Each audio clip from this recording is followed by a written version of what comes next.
90 দশকের ঢাকাকে ঘিরে নির্মিত হতে যাচ্ছে নতুন ছবি প্রিন্স।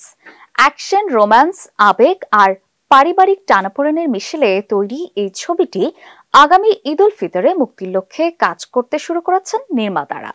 এই ছবির কেন্দ্রীয় চরিত্রে থাকছেন ঢালিউড সুপারস্টার শাকিব খান। তবে প্রশ্ন, ছবির নায়িকা কে হচ্ছেন, নাজিফা তুষি নাকি ওপার বাংলার ইথিকা পাল?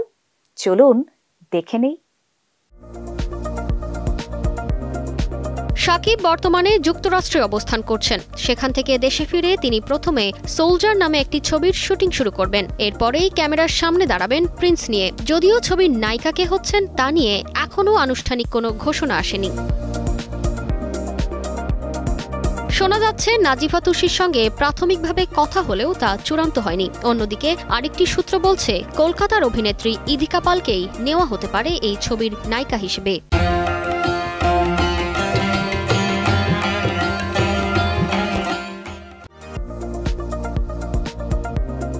বিষয়টি নিয়ে ইথিকার সঙ্গে যোগাযোগ করা হলে খোলাসা করেনি কিছুই। শুধু জানান, আমি তো বাংলাদেশের প্রিয়তমা, তারা আমার প্রথম ছবিতে যেই ভালোবাসা দিয়েছেন তা ভুলবার নয়। আমি তো সবসময়ই চাই বাংলাদেশের ছবিতে কাজ করতে, শাকিব খানের মতো বড় মেগাস্টারের সঙ্গে কাজ করতে।